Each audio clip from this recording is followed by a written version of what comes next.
the public comments and then do that for the accolades? Because right now there's nobody here. Co-hosts. They're all in the waiting room, Victor. Oh, okay, so they will be coming in then? Yeah, there's 25 people in the waiting room. All right, yeah, that's about Yeah, what it the is. only thing that I don't have up here is Karen Cabral. She's not showing up. here. And Deb isn't showing up. And central admin isn't showing up. Yep, our camera it asked us 3 times to turn it on. We hit turn on, but it's still not letting me.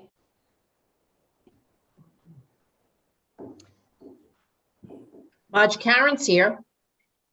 I know, but she's just got a spinning dial. At first, she was on somebody else's computer, but I knew it was her. Now she's on her own, but all I see is a dial. You know, a color wheel.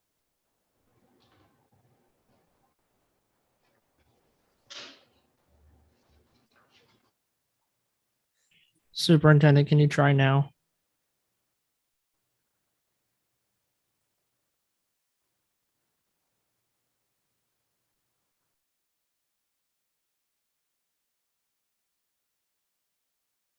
I see Karen. Okay.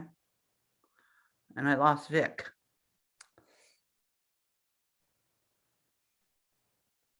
You didn't move, Vic, I'm still here. I just don't want you to look at me. Oh, all right.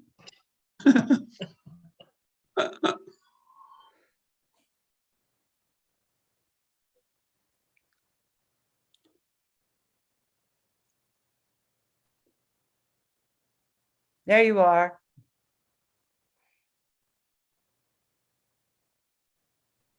I see you, but you're muted, Superintendent. There you go. Okay. Apparently we have to get out and come back in. That's the only way it works for us. So, All right, you're good now. We got audio and video. Okay, great, thank you. I'm wondering if I should log out and try logging back in again. Maybe my video will come up. yeah. Please try that. Yes. No, Karen, I see you. Oh, Deb. Well, we can, Marge, it's Vic. While we're waiting, could I just give a little information to Mary Ann, Carol, and probably to Anna? I just want to let you know that Mario Manseri died today. oh, no. Yeah, superintendent in Portsmouth for many years. His Oh, wife that's worked so for us for many years. Yeah, Gosh. Oh, I figured it- wow. yeah. So I don't know when the arrangements are, but I was notified today they died. No, thank you for letting me know. Yeah. You want everybody to come in, Madam Chair? Yeah, we're gonna start the meeting and do the Pledge of Allegiance and. Move our flag over here.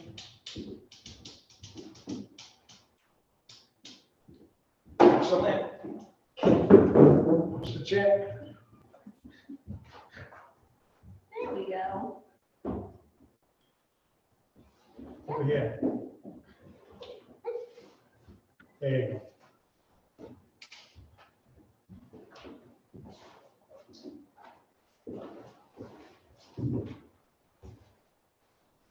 Okay, let's everybody rise for the Pledge of Allegiance.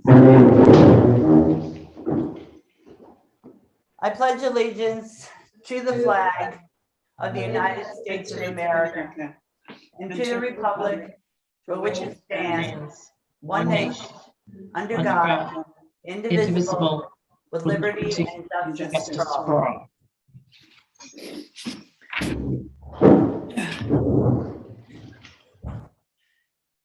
Good evening. Tonight we have some students to recognize. Mr. Cabral.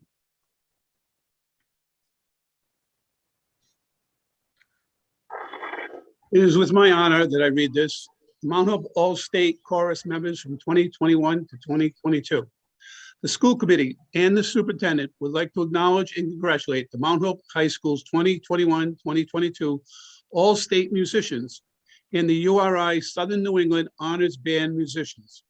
These students have thrived and excelled under the most challenging circumstances to receive these wonderful honors. The school committee and the superintendent are very proud of their accomplishments. Thank you to Chris Lambert, Band Director, David Laria, Choral Director, and Vicky Boyle, Director for Guitar Ensemble and String Ensemble, for their excellent work with these students on a daily basis. Congratulations to David Laria, Choral Director, Christopher Lambert, Band Director, and Virginia Boyle, Guitar Ensemble and String Ensemble Director. And the students are Sonia Bradley, vocal soprano, senior all-state treble chorus.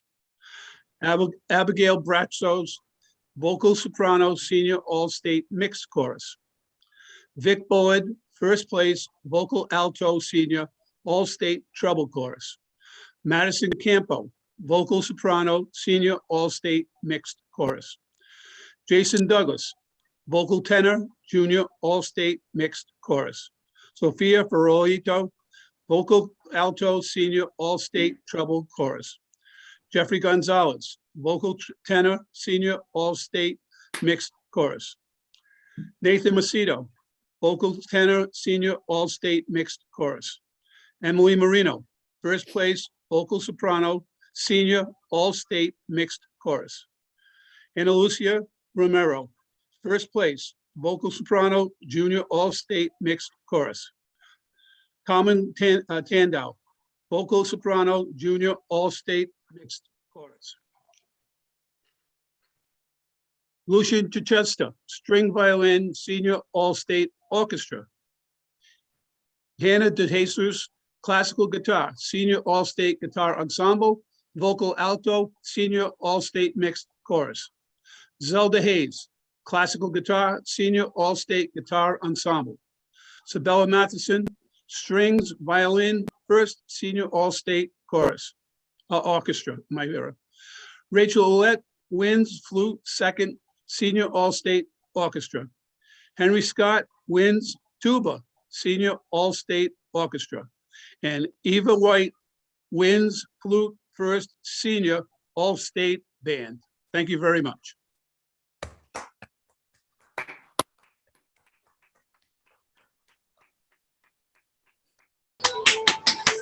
Yay. Hooray, I liked the idea of the pictures of the students up on the screen. That was really nice. And I'm really sorry we can't be together in person, but it was a nice way to thank them and to see them with their instruments. All right, we're going to move on to public comment. We have 3 public comments tonight. Everybody seemed to be able to navigate how to ask for public comment. So I will call out your name and IT will let you speak. The first individual is Alice Grantham.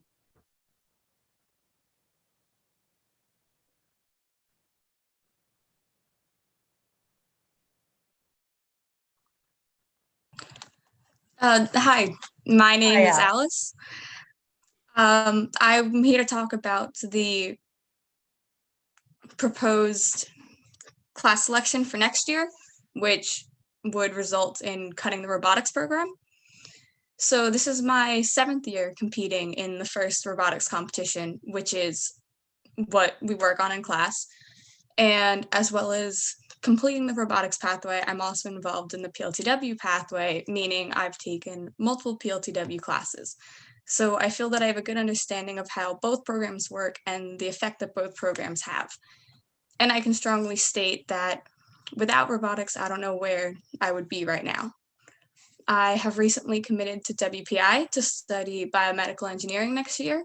And without the skills I've learned or the opportunities I've been given through robotics, I honestly don't think I would be able to go there. FIRST is a highly accredited program that many of us rely on to get into college and for scholarships. And I know PLTW is well known as well, but after going through the college application process, I can attest to the fact that participation in FIRST means a lot more on applications than participation in PLTW does. And I'm sorry, one second.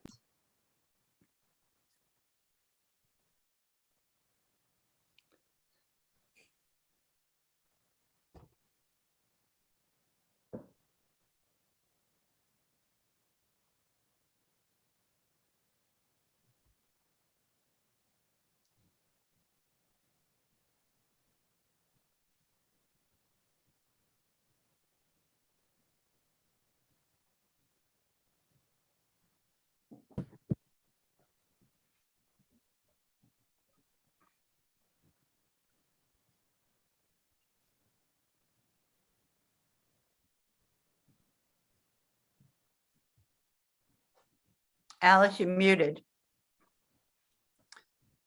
Sorry about that. That's okay, dear. Go ahead. So as I was saying, in addition to just college, for those of us who are taking different paths and who aren't planning to go to college, we have learned so many important life skills through robotics that just don't come across the same in PLTW classes. It's more than just going there and building a robot. A huge aspect of the competitions and the class is communication and working on a team and presenting your ideas to others. In IED, which is the first Project Lead the Way class I took, we learned the basics of an engineering notebook, such as formalities, like keeping a table of contents and signing and witnessing each page, which are all valuable skills. But in robotics, we spend 6 months working on an actual notebook and putting it together, which we then present to a panel of judges who are real engineers from companies like Raytheon and the Naval Base. I'm not trying to discredit PLTW or their classes, but I feel that I need to emphasize the fact that I have learned so much more from 1 year of robotics class than any PLTW class. So the idea of cutting robotics to force students to take PLTW instead is just inconceivable to me. Not only is it an incredible learning experience, but these robotics classes mean the world to a lot of people. There have been years where I spent an average of 10 hours a week at robotics, and I wasn't even the only one. If we're willing to spend this much time on something, it's obviously important to us. My teammates have become like a second family to me, and I still see my teammates who have graduated in the past, and I plan to come back next year and visit my current teammates again. It brings together students from all different backgrounds and all different interests, and I can honestly say that some of my closest friends now I probably would have never even spoken to if it wasn't for robotics. Having people you can count on and something to look forward to at the end of the day is honestly what makes going to school worth it. If you prohibit students from taking robotics, you take away countless chances and opportunities from them, both socially and academically. I came here today to speak because I hope that you at least reconsider the decision to cut robotics technology this year, because without the class, this program physically can't run, and cutting the robotics program would be unconscionable. Thank you, Alice. I think that that Superintendent Riley will address your concerns when we present the program of studies. So just hold your thoughts for now. Brian Conway.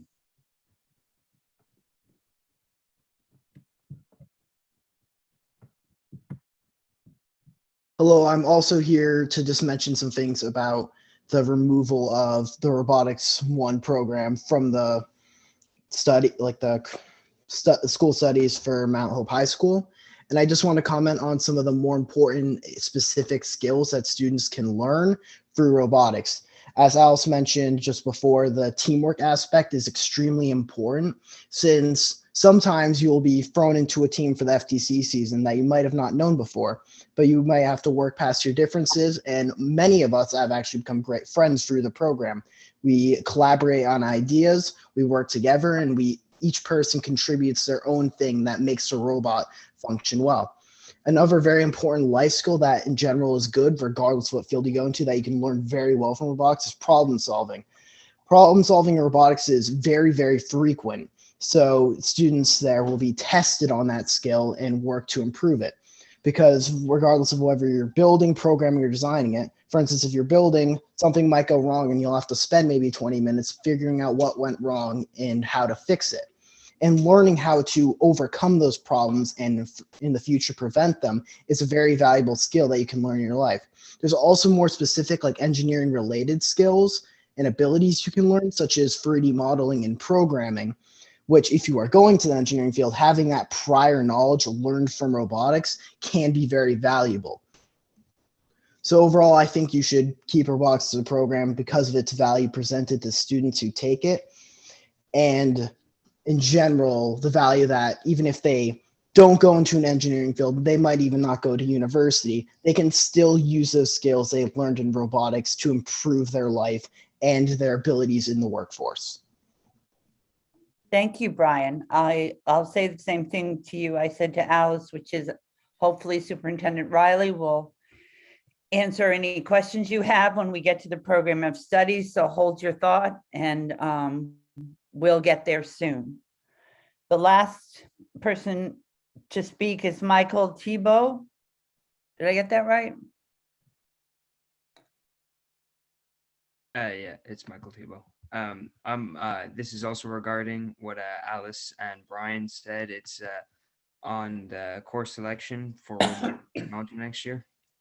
So the robotics team at Mount Hope High School is an integral part of the tech curriculum and classes at Mount Hope High School. It allows students the opportunity to apply and practice engineering concepts in the context, preparing them for college if they choose, and getting individuals prepared for the workforce. As a student who has taken robotics for the past 3 years, I can say that to deny incoming freshmen the opportunity to join robotics would be an injustice. In robotics, students learn engineering design concepts and are able to see their visions come to life. This concept differs greatly from other engineering curricular activities such as PLTW. While PLTW courses do allow students to learn more about the engineering and the design process, it prevents them from executing their ideas. There's a restricted, they are restricted to the confines of the curriculum, and those who are pursuing higher education, they are unable to gain the skill they can to bring the workforce. Robotics in general gives the students the opportunity to collaborate and work with their fellow students towards a common goal. It is a class wherein students learn the value of teamwork and begin to see how their own work directly impacts their classmates. I've worked with a multitude of different people in the robotics classes, and I've learned the benefits of the collaboration strategies we have. I sincerely urge you to reconsider dropping Robotics 1 from the curriculum next year. It is an incredibly valuable experience, and deprive Mount Hope students of the opportunity to take this class would be a disagreement to the tech curriculum at Mount Hope. Thank you for your time and consideration. Thank you, Michael. All right, we're going to move first to the consent agenda. I need a motion to accept the consent agenda. So moved. I need a second. Second. Do we have discussion? No, not of consent. Oh, that's right. Thank you very much. All in favor? Aye. All opposed? The ayes have it. Now we're coming to the action items. The first action item is policy CN, school improvement teams, second reading. I need a motion. Motion to approve. I need a second. Second. And discussion. Anybody? I was just going to mention this is the second reading of this policy at the full committee. This is just part of policy or procedure with new policies. Carly, Madam Chair, would it be okay to ask if Carly just gave the public just kind of an overview in case they weren't at the last meeting? No, I have no problem with that. Go ahead, Carly. Thank you. Absolutely. This is required by way of legislation, and we didn't have a school improvement team policy in place. So this was just something procedurally that we needed. It helps school improvement team specific things happen at the high school, the middle school, et cetera, sets up the structure, who is to be on those school improvement teams and sort of their policy and procedure and what they're responsible for. Thanks, Erin. Tara. Thank you. Thank you. So I did have a couple of questions. And the first question, and I think Superintendent Riley answered many of my questions earlier today, but I wanted to elaborate on a couple of things that she responded.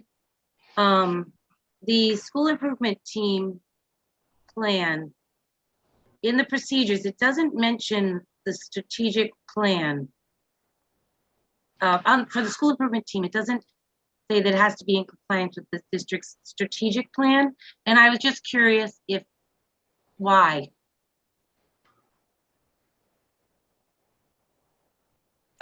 I don't have an answer for that. Superintendent Riley, do you?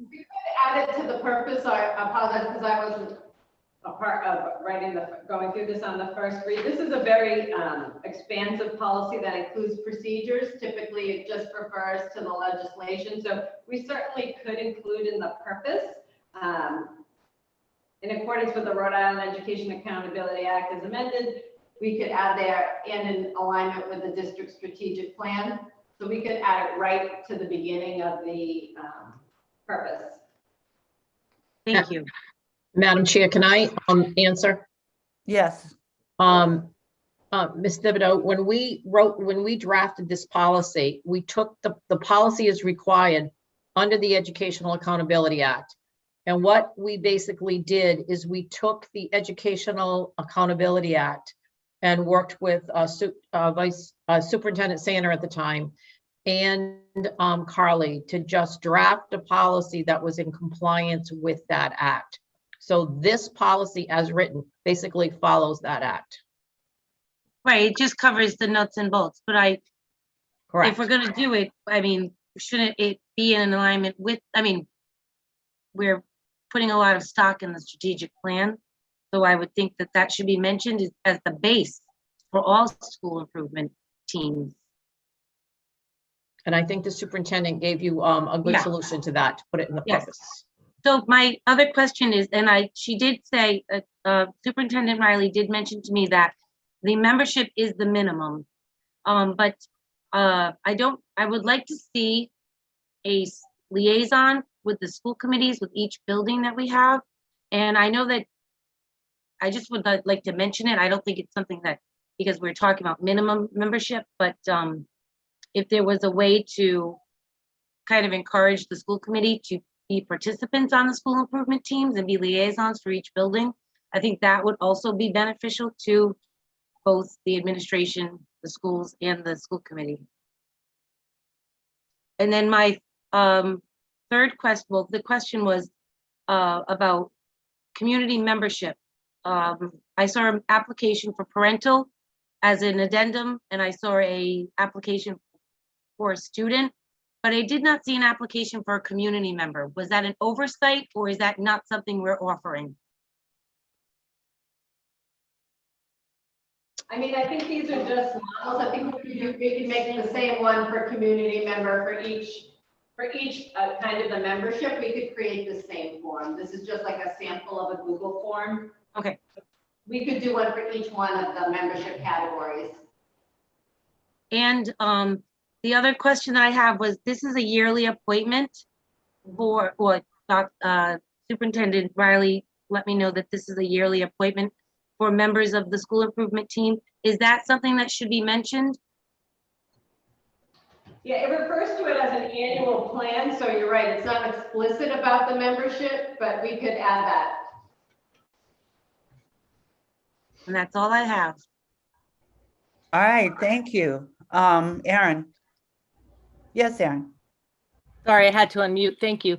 I have 3 follow-ups from Tara's questions. One is, I think it would be helpful to understand the purpose of a SIT team in order to know how the strategic plan plays into that and to know what Tara would want to see in terms of that in the policy, because I don't know if this means the policy goes back for a 3rd reading or what, back to the policy subcommittee and then comes back here, but I'm not comfortable making changes without seeing what they are and really understanding what they mean.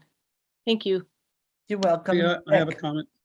Yeah, under B, team member selection, the first line, the very first line says, school improvement team elections must be held within the first 30 days of the school year. I assume that means that you can only serve for 1 year. I mean, that's the way I read that. So I mean, with a, you know, a person's got to come and be elected each year to that position. So you don't have to say the length of the term. Is that correct? Correct. Okay, thank you. I mean, Anybody I else? I would defer to Attorney Carroll, but I don't think you'd have to bring it back if you just added that one extra line in there that said, according to the Rhode Island Education Accountability Act and in alignment with the district strategic plan. Remember, one whole section of the district strategic plan deals with improving instruction. That's what we would be connected to. So that has measurements and goals that would be in alignment. All of the school improvement teams would be in alignment with that same improvement. So it's up to the committee, and Attorney Carroll can certainly make the recommendation, but that would be the only change to this policy. I think, Aaron, well, I know we can amend the motion to include that sentence, if that's the pleasure of the school committee. Otherwise, it stands as it was read at the last meeting. So does anybody want to make a motion to add that sentence about the about the strategic plan? Amend the motion, Tara? You're muted, Yes, Tara. sorry. I'd like to make that motion. I need a second for that. I'll second it. Any discussion on that? Yeah, I just want to know, I know Anna just said it to some degree, but if we can just hear it read so we know what it's going to say in the actual policy, that would be very helpful. Sure. So if we go to the first line, it will say, in accordance with the Rhode Island Education Accountability Act and in alignment with the district strategic plan, comma, as amended, the Bristol Warren School Committee adopts the school improvement team policy, and then that would be it. That's the only addition is that one phrase, in alignment with the district strategic plan. Thank you. You're welcome. All right, anybody else? All right, everybody in favor of the amendment? Aye. Anybody opposed? All right, the ayes have it for the amendment. Now I need a vote to for the second reading for the policy. All in favor? Aye. Opposed? The ayes have it. Thank you. And thank you, Carly, for what your group did. And thank you to our attorney as well. The next item on the agenda is the Mount Hope High School Program of Studies. So I'm going to turn this over to Superintendent Riley, who's going to turn it over to the people that she wants to have speak on it. All right, Superintendent? Absolutely. If someone could unmute our principal and our assistant principal from the high school. I tried to do it from my end, but I could not unmute them, so if someone could do that. No, the host has to unmute, and they are co-hosts now, Superintendent Riley. Okay, so I see that Principal DiBiase is unmuted and on screen, and so is our assistant principal. Okay, so we are ready to go. They've got it up and running. Thank you. Go ahead, Michelle.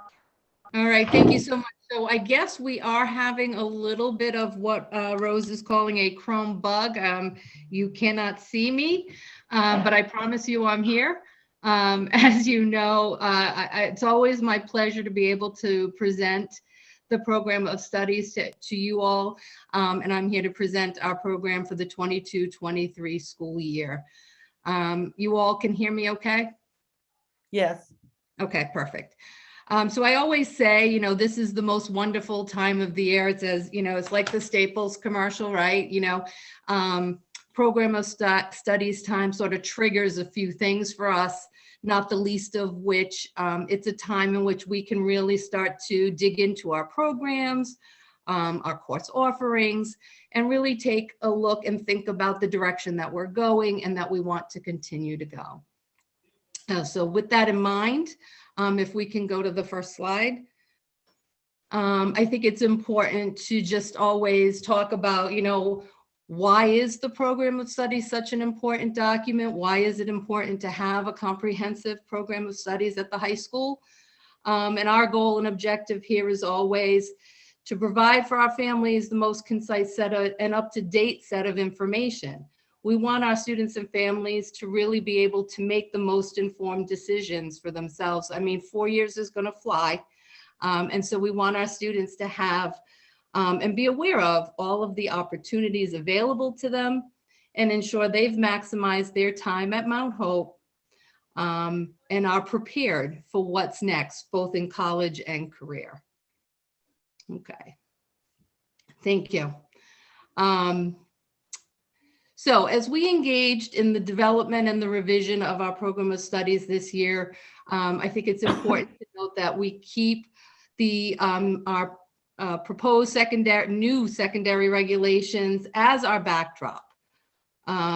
So we use those as our sort of our driving force, and remember that our revision really continues to be a collaborative approach where we involve as many stakeholders as possible, considering formal and informal meetings, which include department chairs, teacher leaders, school counselors, faculty and staff. You know, and so this slide talks about new opportunities, and while we have a little bit of new opportunities, I always think it's important, you know, we're continuing to emphasize and highlight our career and technical education programs, our RIDE accreditation for our Project Lead the Way engineering program, where we're continuing to build on teacher expertise and opportunities for students to earn credentials and advanced coursework while in that program. We have built out pathways now in bioscience, information technology, architecture and construction, as well as business and finance. We've put this relevant information in the front of the program. We've changed the formatting a bit so that we can clearly outline not only the course sequencing in the programs or pathways, but also the credentials that can be earned and the complementary coursework where advanced coursework could be an opportunity. We continue to work on maximizing capstone courses to really ensure we're getting our internships, working with industry partners, service learning, as well as our school-based enterprise through business and finance. I also want to just point out that, you know, we're currently engaged in the approval process for these new pathways that we've built out and are hoping for accreditation in those as well. And I'm sorry, Michelle, I'm just going to interrupt you before you go to that next slide, and just talk a little bit about about public comment. So Project Lead the Way really is a rigorous set of coursework that does include robotics. Actually, students who are PLTW completers, graduates who finish PLTW, get preferential acceptance to WPI. The program training is held at WPI and is in partnership with Project Lead the Way. So I just want to note that, and I'm really excited that one of our students is actually going into that program after completing Project Lead the Way. Robotics as a club is not going away. It is an excellent opportunity for kids to do some hands-on work and continue to deepen their knowledge of robotics. And I'm very familiar with the program. I have been a judge for robotics. I had an excellent club when I was in Portsmouth. The two things are not in conflict. PLTW just gives you a broader base and a rigorous curriculum to partner with robotics. So I just wanted to add that here. I'm sorry, Michelle, go right ahead. Oh, no problem at all. I think it's important to point that out. So as we look forward to 2023, I want to make sure we understand that, you know, the revisions we've made are really grounded in the secondary regulations. And what we've done is really done the following changes. We have streamlined our course leveling to ensure that we move in a direction that all students are placed in rigorous coursework, preparing them for both college and career. And with this, we've also increased or identified ways to improve our intervention opportunities, where we will be able to provide intervention services for students who may struggle. These students who are individuals who may be identified through local assessment data, who might just need a small ramp up, and we're going to do that in a couple of different ways.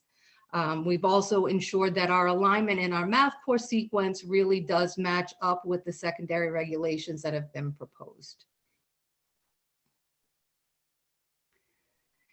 As we know, communication is key, and effective communication of what is in our program and our course offerings is essential to really developing a well-developed student-centered schedule. So we continue to work best on ways to ensure this information is shared and that all stakeholders are aware. beginning with this presentation to the school committee and community. We will begin our presentations at the high school once the committee has approved this program. We do grade level presentations with our school counselors. And again, this is really so that it can be tailored to the very specific needs of each of the grade levels that school counselors can work with. We continue to plan for department chairs, counselors, and our director of college and career to head to KMS and speak to our 8th graders and work with their school counselor. We will hold our informational meetings both at the high school for our 8th graders, as well as all Mount Hope families, to talk about opportunities and the program. Our counselors are always available at those meetings to answer all of those questions. And we will continue to push out information through our mass communication systems. And then we get down to the granular level, of course, where our counselors will do the one-on-one meetings with students, really ensuring course selection aligns with individualized learning plans.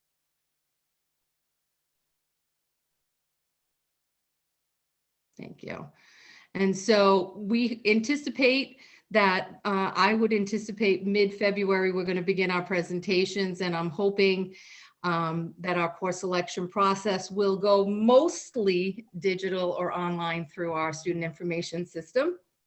And we anticipate that hopefully by the end of February, that'll be in place. And as I said, you know, I consider it a student-driven schedule based on course selections, and our program is what starts that process. So I thank you. I think that was the last slide. Verify for me. Pretty sure. Yep. So I welcome any questions you may have. Thank you. You're welcome. Michelle King. I see Carly's hand up first, so I'm going to go to her first. Thank you. Thank you very much, Michelle. Wait, actually, Carly, I'm going to shut you down for a second and say that we need to have a motion to accept the program of studies in a second, so then we can have a discussion. Absolutely. So I need a motion. I will happily make that motion. I need a second. Okay, let's go. Go, Carly. I'm sorry. Oh, no problem at all. Thank you. I wanted to thank administration for all their hard work with the program of studies. As Michelle was saying, it is very exciting. It's kind of the depth and breadth of the courses that we offer at school and how we're able to challenge our students is always really exciting. I was hoping, Michelle, that you could explain a little bit more what is meant by course leveling. I know we talked about this in our subcommittee, but I don't think it's a term that's familiar to everyone. Thank you. No problem. I think in general terms, what we're looking to do is ensure that all of our courses are aligned with rigorous curriculum. And there are times in which, I guess I'd use the word, we're moving towards a much greater degree of heterogeneity, a mixed grouping of students, so that we're not essentially creating tracks in which students go down. We're bringing all students into a much more heterogeneous group, all working towards a rigorous curriculum for college and career. Thank you very much for that explanation. Anybody else? Yes, Erin. Thank you. So I appreciate Carly asking that, because I was confused by the term.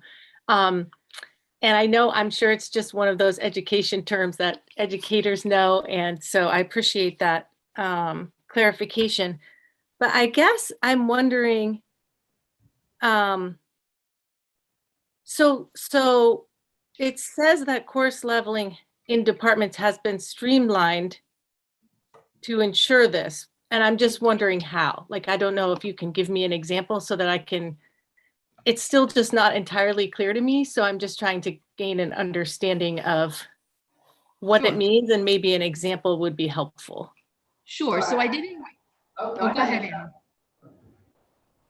I'm happy to do that for you, Erin. So what I found in the course catalog and in talking with the high school is that we had been providing 3 tracks of all of our core content. So in English, math, science, and social studies, we were offering honors level courses, a college and career readiness course, and then a track which had some interventions built in. And what we really want to move towards is all students getting that rigorous tier 1 instruction and providing additional time for intervention and opportunity outside of that classroom instruction.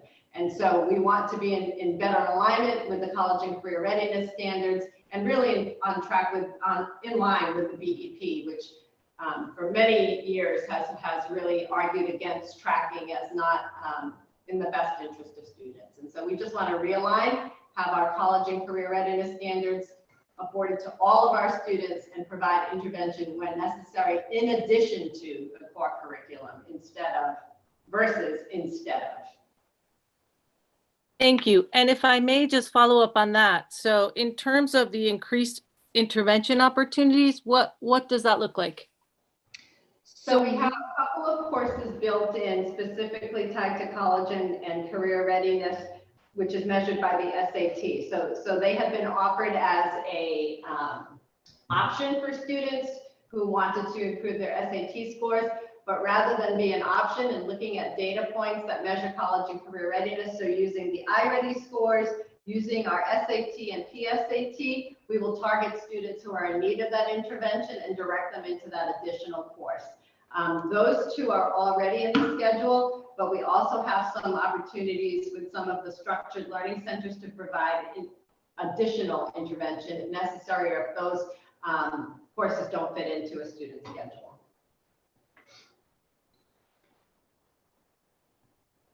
Okay, so I'm sorry if I'm having a difficult time, but is this so I think I heard what you said, but so are the intervention opportunities that are in the construct of this realigning and course leveling, they have to do with SATs? College and career readiness standards. SATs is one of the ways we measure college and career readiness. No, I understand, but you said so there would be like SAT prep stuff and interventions, but I'm wondering, is that where that ends, or is it a broader thing, or am I misunderstanding completely? Right, so it's critical reading and writing is what the SAT, and math is what the SAT standards measure. So for 10th graders going into 11th grade, that might be the appropriate intervention. For other students, there may be other appropriate interventions. I just called that out. You asked for an example, so I was just giving you an example of one of the interventions. And could you give another example that doesn't have to do with SATs, if you don't mind? I'm thinking, I think I'm trying to just connect it more to like the day-to-day for a student who wouldn't necessarily need or want that. So if you have another one, that'd be great. The SAT is our state assessment, and it measures college and career readiness. So I know what we're used to hearing is the SAT is what we used to think of as our college entrance exam. That is not how the SAT is used today. So the SAT is our measure of college and career readiness. It tells us that the student is proficient at the level of reading, writing, and math to be able to go out into the world for either college or career. So we have I understand that, but is that the only intervention opportunity for students to achieve proficiency? That's all I'm asking. No. I said that would be kind of grade appropriate. So for students who have completed the PSAT, and we have their other data from when they do their iReady scores, that would be one of the interventions. If you're a freshman, you haven't gotten to a place where we would recognize you for that kind of an intervention. So we do have our structured learning centers as other opportunities for intervention. We have an additional Algebra 1 support that we are utilizing for grade 9, where we will be taking a look at 8th graders coming up, and we will be looking at multiple data points that way to identify students who might need that for closure of some gaps between middle school and high school to get into algebra and get up to grade level. Last thing I'll ask on this, if that's okay, and then I'll be quiet for the moment. That Algebra 1 support, is that something that happens during school time, like a boost or advisory class or something like that? Or how does that work? It does happen during school. It is a course that students would be enrolled in if data supported the need for it. And we would also schedule that as a semester course, Erin, so that, you know, students would not be tied into that for the entire school year. It would just be for the semester. And if the need be, they would continue on. But if not, they would be able to exit out and take another elective. Thank you. Nikki had her hand up and then Tara. Nikki? Thanks, Marge. I'll be brief because I was lucky enough to be able to go to the policy and curriculum subcommittee meeting, so I could ask most of my questions there. But just to repeat what I said there, I love this time of year. As I said, I like that this program of studies has that new book smell every single time, that we get to kind of dig in and see what opportunities are going to be available to our kids. The math sequencing and the course leveling make a huge amount of sense to me. I love the introduction of financial literacy as sort of as a requirement moving forward. My biggest surprise, I guess, in that policy and curriculum subcommittee meeting, it never came up about the cut of robotics.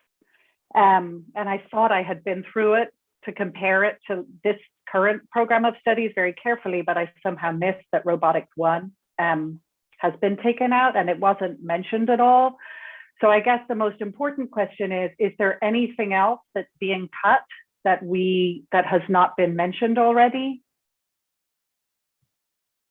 So Nikki, there were two other courses that were pulled from the program, but these are courses that have historically not run for several years since my time with Mount Hope, Classical History and Contemporary Issues.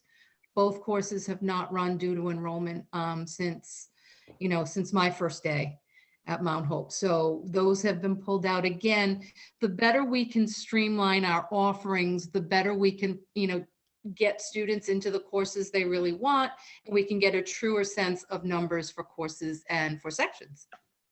I understand. So do we know, and I'm sorry, I usually ask these questions in advance so that nobody's left, but do we know the enrollment in Robotics 1 this year, this freshman year? I don't, but I can give you that number in a moment. I can look it up. Well, Thanks, Deb. Okay. You're welcome. And so I'm just trying to understand. So the point is, because Robotics 2 is still in the program of studies, the idea is to sort of phase it out. So kids starting next year will not be starting robotics, but the kids who are currently in robotics will be able to continue, at least as of next year.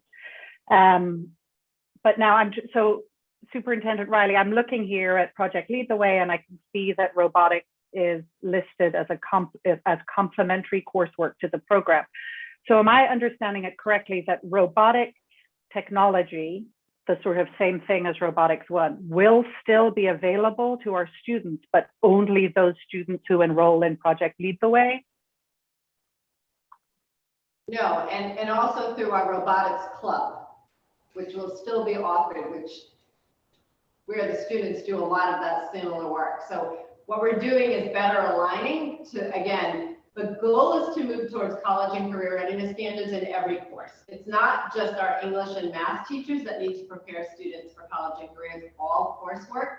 And robotics is a rigorous program and a part of Project Lead the Way. And so it's not so much duplicative because of course Project Lead the Way doesn't do robotics the entire semester the way our robotics elective is doing, but the club is where students can still do all of that same robotics work and building the robot and going to the challenges and the competitions. That is in alignment with how other high-performing high schools post their robotics. So that is just kind of shifting over. And you're right, we are phasing it out. We don't want students who already took Robotics 1 to not be able to complete that coursework. So we'll offer 2 and then 3. The numbers of students who I lost you. Sorry, the numbers of students who move into year 2 and year 3 do decrease as we go forward. So we want to just try to allow those students to finish out the program. Got it. But I'm sorry, just to clarify for myself. So if a student wants to take robotics, an incoming freshman next year wants to take robotics as part of their coursework, not as a club, they can still do that, but only if they are part of Project Lead the Way. Is that correct? Correct. Well, Project Lead the Way is a course, so go ahead, Diane. I think to clarify, what we're looking to do is a model that other high schools do. So they embed robotics into Project Lead the Way engineering rather than have them be separate. So that's what we'd like to do, is embed it right into the Project Lead the Way engineering. And for students who don't want to do that, we would still have the after school club. Okay. And I do understand. think apologies if there's confusion. First, because the robotics names did not change in that table, so we'll need to fix that before it goes to print. But also I can understand the confusion. So knowing that we're going to need to make sure these read correctly, robotics 2 and 3, that it would not be new robotics students, right? Yeah, now that I'm looking at it, I quickly printed off the relevant pages of last year so I could compare. And now I'm looking at it because obviously the first robotics course listed says prerequisite is robotics 1, and there is no robotics 1. So it's pretty clear what's happening. It just hadn't been raised before. It wasn't raised at the subcommittee level. So I was taken aback, I guess, a little just to find out like this. But this is the only thing that's being cut. Is there anything added besides the things that have already been mentioned that we should be aware of? No. Nothing other than what we've mentioned with financial literacy and the intervention. No. Okay, great. Thank you. I would love that enrollment number if you can get it. I do have that for you, Nikki. And this year, robotics 1, 2, and 3 are all running in the same period because of the limited numbers. So they're all running in the same period. So all the kids are together. In robotics 1, there are 8 students. In robotics 2, there are 10 students. And in robotics 3, there are 5 students. And there's also a mentor there as well. So all in all, there's 24 students total that combine robotics 1, 2, and 3 all together. Okay, thank you. That's very helpful. Thank you. All right, you're welcome. Thanks. Tara? Thank you. Unfortunately, I was not able to attend the policy subcommittee meeting, but I do have several questions, and I do again thank Superintendent Riley for answering many of my questions earlier today. But one of the things, one of the first questions that I asked her, and Marge, I'm hoping that we can add this to one of our agendas, is graduation requirement presentation, because I think that would be helpful to many out there, knowing what is actually required, even though it may be changing, but knowing what is required for our students. The second question that I have is with the financial proficiency class. Superintendent Riley mentioned that they're still not sure if it's going to be a required course. When will that decision be made? Because the 11th grade, the class of 2024, will be the ones that are required to have fiscal proficiency. So do they need to sign up for that class this year for the coming year, or when will that be decided? Sure. So the second to include financial literacy, and they talk about opportunities for students to demonstrate proficiency, and they actually recommend doing it not in its own course, but embedded in another course to create some relevance for students. So we're providing it now as an elective to make sure our students who are in that gap of between when the new secondary regs take effect and when financial literacy is required, there'll be like a 2-year gap for students. So we want to make sure that those students all meet the requirement. So there are multiple ways to show proficiency. One of them is through that course. There are also some online options. So we'll have to look at our students and how they are able to get that course either into their schedule over the next 2 years, or we can provide them another way to meet that proficiency requirement. But going forward after this class, so the incoming freshman class, they will be required to take the course? They will be required to demonstrate proficiency in financial literacy. It doesn't have to be in that course. It could be embedded in another math course or in an economics course, or just be an online program that they complete and demonstrate success on the proficiency. And my second question, or kind of a statement, I'm a big trades person, non-college bound students. I was surprised that there was not more emphasis on students not attending college, or considering that 50% of our kids do not graduate from college. And when I was looking at the electives that we offer, I think we had 49 electives in the performing arts department, and we have only 4 I have 2 children that are still in the school district. One coming in 2 years. Really only 4 classes would help him as for electives for career readiness, in the sense that for somebody not going to college. And I find that to be very weighted. I'm hoping that in the future that changes, because we have only 4 construction classes. We had 9 last year. I understand you've consolidated them. We're moving in a different direction, but there now are only 4 electives for those students. So that concerns me. The second thing is that I'm curious with the pathways and the CTE programs, when a student decides to go to East Providence or to Barrington or to Portsmouth, it's my understanding that the program cannot be in our district.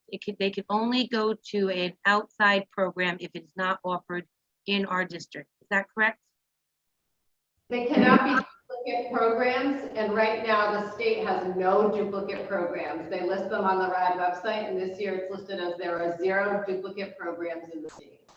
Okay, so when I look at what we're offering, it doesn't entice somebody who is not college bound. And so that is very disheartening to me, because that is one thing that I would like to see our district become stronger in going forward.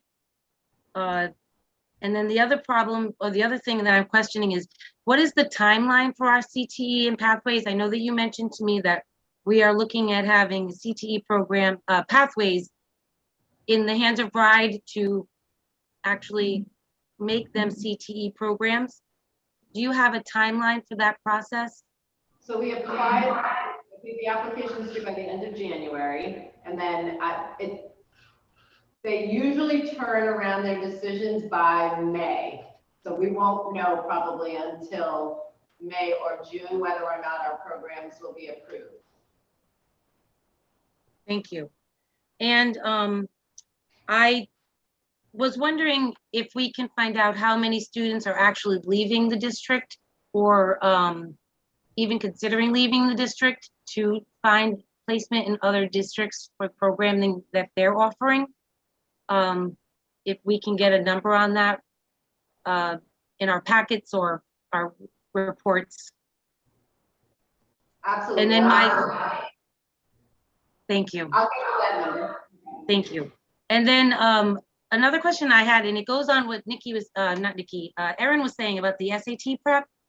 So my understanding now, after listening to that, is the SAT prep is not necessarily it's not only a college bound assessment anymore. It is now, so you could have, and I'm going to use my kids, you could have a Jamesy and a Matthew in the same class, even though they're not the same ability level. Absolutely. So how does that improve or strengthen, because Matthew is going to bring down, or I shouldn't say, it's going to water down the curriculum in a sense, because a Matthew can't absorb what a Jamesy can absorb and learn. So I'm curious on what the incentive would be for each of those groups to take those classes? So all students have the same expectations regardless. So there's no watering down of the curriculum. We can't water it down because the standards are the same. What we have to do is give different supports to different kids. Some kids might need more support, some kids might need less supports, but all students have to meet that standard, which is why we're moving towards that. So regardless of the student, they have to be proficient. So whether you're leaving Mount Hope High School and going straight into work, or you're leaving Mount Hope High School and going to a four-year college, you have to leave with a basic level of proficiency. And one of the ways we measure that is the SAT proficiency mark. So last year, we only had 48% of our students meet that mark. That's not good enough. That's less than half of our students having the basic reading, writing, and math skills they need to be successful after high school. So that's what we're aiming to improve, because that mark is for all students, regardless of what they want to do when they graduate. We have to make sure they have those basic levels of proficiency. If they do not reach the basic levels of proficiency, will they still graduate? Yes, that is not one of the graduation requirements. Okay. And then my other question was about the tracking. You also mentioned that you are trying to streamline so that you will not have it'll be more heterogeneous grouping, but we still will be offering the honors levels and the AP levels for students who want to take those courses. Yes. So a higher pace. Deeper learning, higher pace, yes. Okay, so we still will be offering homogeneous grouping, but we will be offering less of it. Well, we don't I don't know that I'd say it that way, but yes. Sorry, go ahead. I didn't hear you, Superintendent. I said we're not offering less of the honors and AP. We're still offering all of the honors. No, not less no, I didn't mean less AP courses. I meant that we are still offering the homogeneous grouping for students who want to go up and above. Yes. All right, thank you. I see your hand, Carly, but let me ask Tara a question first. The graduation requirements for graduation are on page 4. Why would it tells everybody what they need to do to graduate? Because they will be changing. So I think, and so I just think because to be honest with you, some parents, a presentation never hurts. More information never hurts.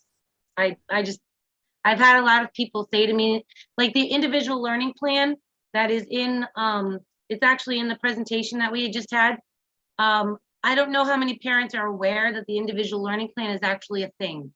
I went to look at my son's individual learning plan today and there's nothing there. And it's something that's supposed to be done in their freshman year. So I think, what's that? So Tara, the individualized learning plan is a 4-year plan. It starts in middle school, but in high school, it begins in 9th grade and we work with students through all 4 years. It's done some in advisory and with the school counselors, and it's part of their 4-year plan.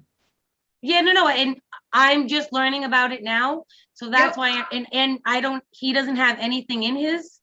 So, or I'm reading it incorrectly, or I'm looking at it incorrectly. So as parents, just knowing about these things, getting this information out, I've been here for a long time and I still didn't know all of this. Well, I asked these questions at the policy subcommittee meeting about the new regs and when they would come into effect, et cetera. And I think Superintendent Riley has a better handle on the exact date. So I would refer to her for the proficiencies that they're working on the high school graduation. So they're going to propose them at the next council meeting, which I believe will be before our next school committee meeting. And then they'll be open for public comment and feedback. So we could do a presentation that just kind of highlights what our current graduation requirements are and what we'll have to change to meet the new requirements. And that would give an opportunity for the school committee and our community to get to know them and be able to give an informed feedback. And we can connect, we can add the links to the feedback sessions and how they're collecting them for the Department of Ed. So I think that might be helpful for our next session, because I do think that parents may not otherwise see the new regs and know what the difference is going to be between the old regs and the new regs. So if we provide a little comparison for everyone, at least we can have our community members, our school committee make informed feedback recommendations to the state on the new requirements. So I think we could do that for our February 14th meeting if you'd like, Chair. Yeah, I like that idea. I like it too. Yeah. Carly. Thank you. I had a quick comment. I wanted to thank the students that signed on this evening to advocate for themselves and make some statements and ask some questions about the robotics program. I also wanted to highlight that this would be a really great time for us to have a student rep for the school committee so that they could come in, ask questions, understand, and inform us that don't necessarily understand sometimes the inner workings and the structures of these programs, and to be able to tell us what they want and what they need in real time, and we could have a dialogue with our students who we're serving. Thanks. Thank you, Carly. Anybody else? Yes, Erin. Hi. Thanks. So I have a couple of things. One, I'm still struggling with the SAT thing. I am sorry, Superintendent Riley, and we can certainly talk about this at some point offline. I understand because I understand that these are the metrics that kids have to achieve. All kids. And you know, when Tara was asking her question, you were saying like no one would, you know, bring a class down because, right, you're intervening where a student needs you to intervene, right? I guess my question is, if I wonder, is it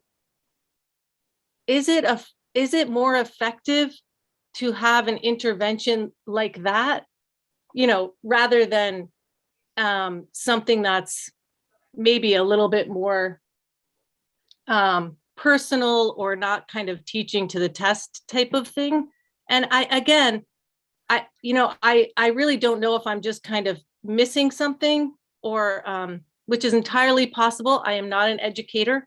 I'm trying to just learn as much as I can to understand that piece. And just so that I can get everything out now, the other thing I wanted to just talk about was that I feel like I wish that there was a stronger transition from the middle school to the high school in terms of having, you know, I know in the presentation we talk about how counselors will be available to help students at the middle school with their course selections for the high school. But to be honest, in many cases, the counselors don't really meet much with the students. And I don't think that relationship is the same that it may be in the high school. So I worry that I don't know really how advising would go in that sense at the middle school. And I will say, the reason I'm bringing it up is because it is kind of a daunting process for parents and kids to go through, because you kind of want to get it right. It's a lot. Mm-hmm. And so SATs again as intervention, and also just that transition, and maybe figuring out as a school committee how we can help families, whether it's to, I don't know, honestly, come up with a different construct for how that middle school counselor-student relationship works, or if teachers are involved, or how we can make this a smooth transition so students are going into high school jumping off on the right foot.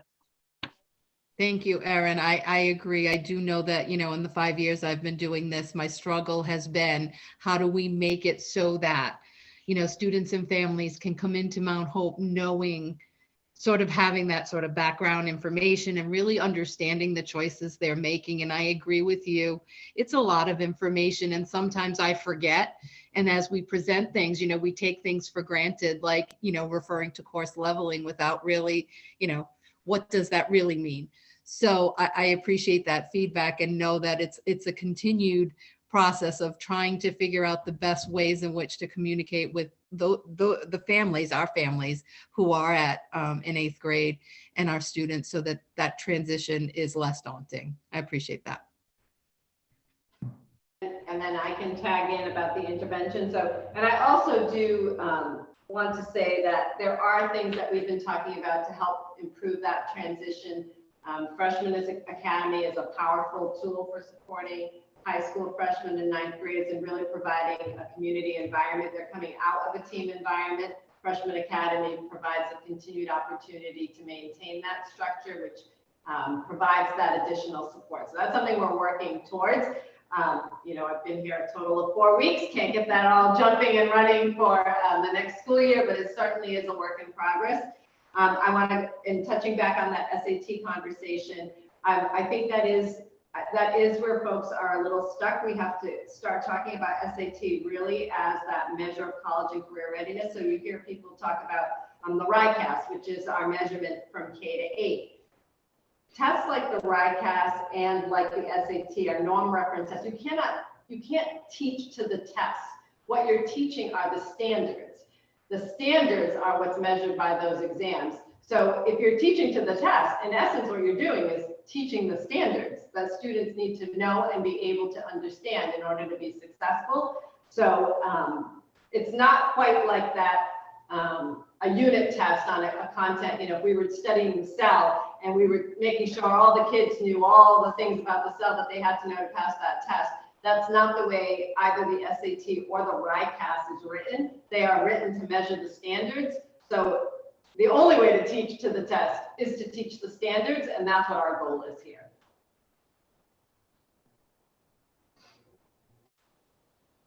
Anybody else? Hearing or seeing none, then I'll call for the vote. All in favor? Aye. Oppose? The ayes have it. Thank you very much to the principals of the high school and to Superintendent Riley and to everyone else who worked on this program of studies, and particularly to the students who took a risk and came and talked to us. Thanks again. Madam Chair, sorry, very quickly, I just wanted to clarify that I abstained from voting just because I felt like I didn't have enough information on the repercussions of the robotics cancellation just yet. All right, thank you, Nikki. Diana, did you get that? Okay, great. That concludes the body of our meeting. We will be going into executive session for discussion on collective bargaining. But when we come back, all we will do is adjourn the meeting. So with that, I need a motion to go into executive session. So moved. And a second. Did I hear a second? Second. All right. Thank you very much, everybody, for attending, and Thank you. we'll see you soon. And Have a good everybody night. else should have the link to get into executive session. Thank you, Thank you. everybody. Have a great Thanks. night. Thank you. Thank you.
Okay, I'm seeing the sign. All right. Are we ready? I don't see Diana, but we're ready. I need a motion to seal the minutes of the executive session. You all have to, oh, I'm muted again? No, I'm not. All the rest of you are muted. It looks like they can't unmute themselves for some reason. Let me try. Let me see if I Just a can. minute. I have to make everybody co-hosts again. Okay. Thank you. That was right. Yeah.